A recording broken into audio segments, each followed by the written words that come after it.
Ada satu paradok pilu dalam perjalanan menjadi dewasa. Kita menghabiskan masa kecil dengan merangkak, mendekati kaki ibu, lalu menghabiskan masa remaja dengan berlari menjauh. Dan seringkali memasuki usia dewasa dengan berjalan di orbit yang berbeda. Kita merasa dunia kita telah lebih luas dari ruang tamu rumah. Percakapan kita lebih kompleks dari cerita-cerita lama mereka. Dan kesibukan kita lebih penting dari sekedar menelpon untuk menanyakan kabar. Lalu tanpa terasa, terciptalah sebuah kesenjangan yang halus. Bukan jarak geografis, tetapi jarak kehadiran. Bukan jarak cinta, tetapi jarak perhatian. Ibu atau ayah mulai merasa seperti museum kenangan.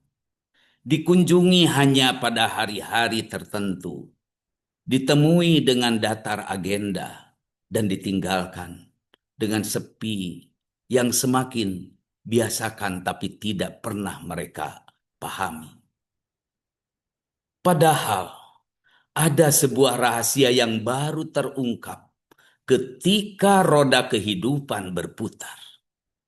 Suatu hari nanti, dengan anugerah usia, kau akan berdiri di posisi yang persis sama. Kau akan merasakan betapa hati bisa terasa begitu penuh, sekaligus begitu rentan ketika memandang anakmu tumbuh. Kau akan memahami bahwa cinta tertinggi seorang orang tua justru seringkali terasa seperti luka yang diam. Luka karena ingin diceritai, tetapi tak mau mengganggu. Luka karena rindu, tetapi hanya bisa menatap dari jauh layar ponsel. Dan di saat itulah kenangan akan kembali seperti gelombang. Kau akan teringat pada suara ibumu yang selalu menunggumu pulang. Pada pertanyaan-pertanyaan sederhana ayahmu yang dulu kau anggap mengganggu. Kau akan menyesali semua sebentar, Ma, yang terlanjur menjadi kebiasaan. Semua pelukan yang kau tunda, semua cerita yang tak sempat kau dengarkan sampai habis. Inilah siklus kesadaran yang terlambat.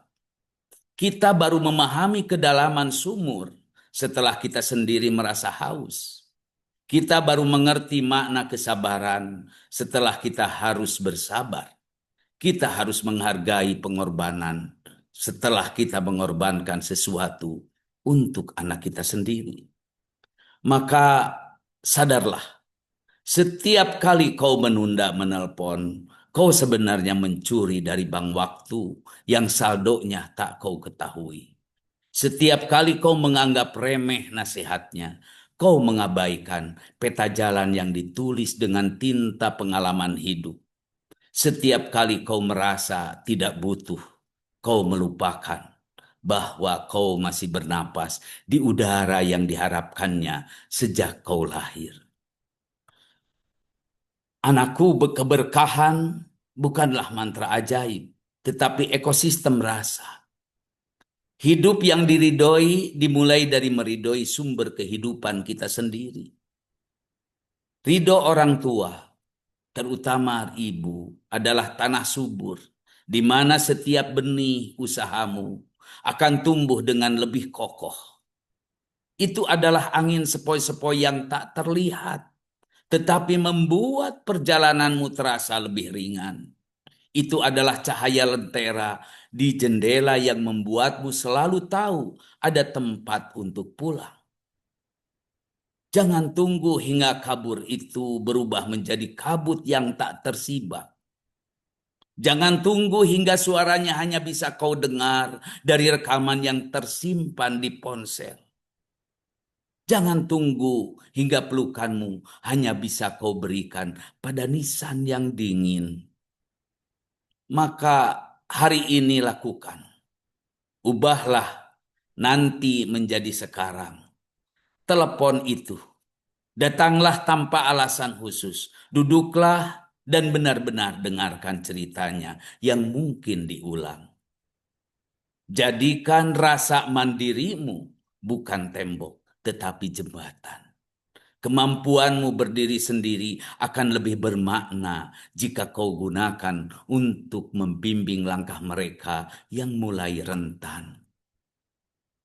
Carilah ridhonya dalam diam-diam, bukan dengan pertanyaan-pertanyaan formal, tetapi dengan perhatian yang tulus, dengan sikap hormat, dengan cara hidup yang membuatnya tenang dan bangga. Rekamlah dalam hatimu, bukan hanya di kameramu. Nikmati kehadirannya dengan semua panca indera. Ingatlah suaranya, candanya, bahkan omelannya. Itu akan menjadi musik terindah saat ia tiada. Karena pada akhirnya, menjadi orang tua adalah tentang belajar melepaskan. Dan menjadi anak yang berbakti adalah tentang belajar untuk tidak pernah terlalu jauh untuk kembali.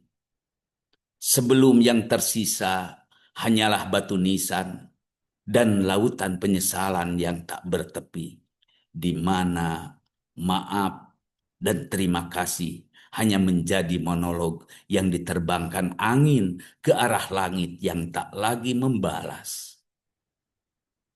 Waktumu bersama mereka masih berjalan.